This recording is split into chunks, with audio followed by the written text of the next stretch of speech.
Okay, here's what you need. First, you're going to need an angle grinder with a cutoff wheel. You're going to need a long wooden dowel. Mine's about 5/16 in diameter. You're going to need Gorilla Glue and a sheet of metal, preferably aluminum, at least 1.5 inches wide and at least 3 inches long. First, on your piece of metal, whatever kind you have, draw out this shape. And this really long piece with a line down the middle, we're going to cut down the middle and then bend those pieces around either way to make a hook. After you have the shape drawn out, put it in a vise, cut it out with an angle grinder. Also wear a particle mask because metal dust can be really bad for your lungs. Put it in the vise and use some files to round everything out and get rid of these sharp edges.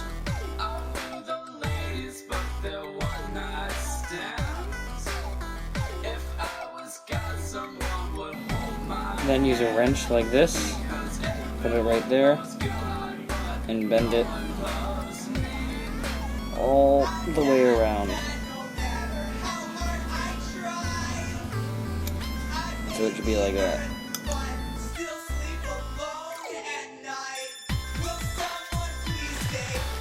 Now I'm going to use a cutoff wheel on an angle grinder to grind down this middle prong here.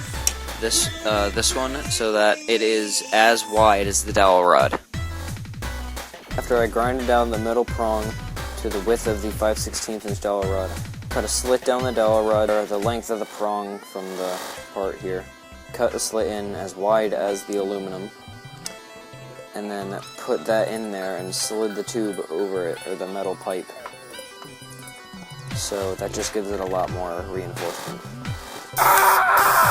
So this is what the arrow looks like after it's been spray painted, and now we're going to work on the fletchings. I'm going to be using duct tape. You can use like feathers or any other method, but I took a piece of about 3-inch duct tape and put it onto the arrow. There's about 1 inch sticking out the top, and put it vertically on the duct tape, directly down the center. It doesn't have to be absolutely perfect, you can just cut off the excess later. Then take another piece that's identical to the other duct tape piece right there, and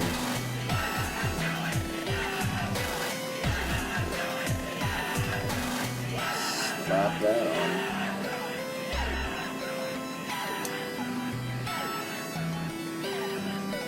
Just push them together.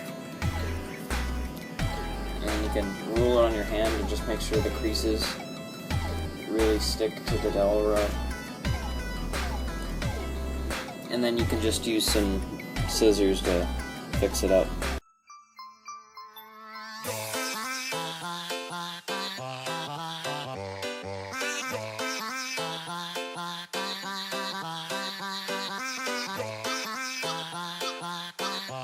Then just use like a piece of like 2-inch really thin, really skinny piece of duct tape and wrap it around the front of the fletchings. Now there are the fletchings. Alright, next part is the little knock on the back. So when you have like a right angle rest, it's better to go at a little bit of an angle so it can pass through like that, rather than just straight on where both fletchings can like condense together. So to make the knock like that,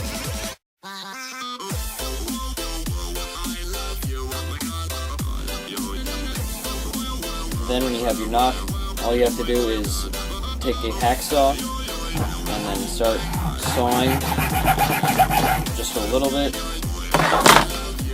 This is optional, but I like to do it just because it helps. Take a square file and open it up a little bit. And then get a saw, like a big saw, like this one, and just start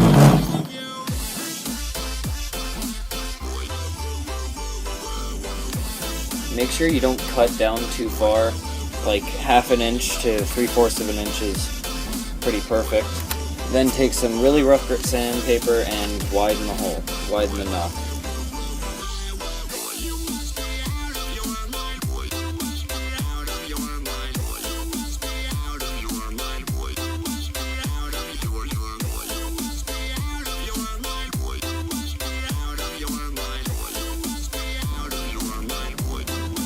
And for the final step, I just took about 20 yards of this fishing line cable stuff. It's just a bunch of like braided fishing line. I don't really know exactly what it's called.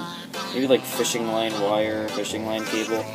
So yeah, whatever. I just took about 20 yards of this, took the first 3 inches and wrapped it onto the shaft right above the fletchings with duct tape, and it's really strong. Ow, that hurt.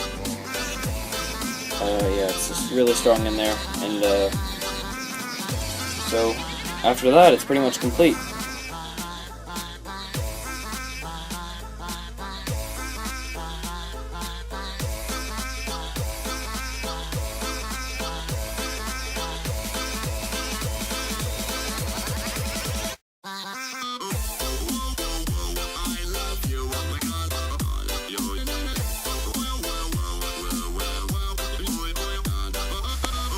So, I pulled this thing as hard as I possibly could, and it just kind of ripped right out of the arrow.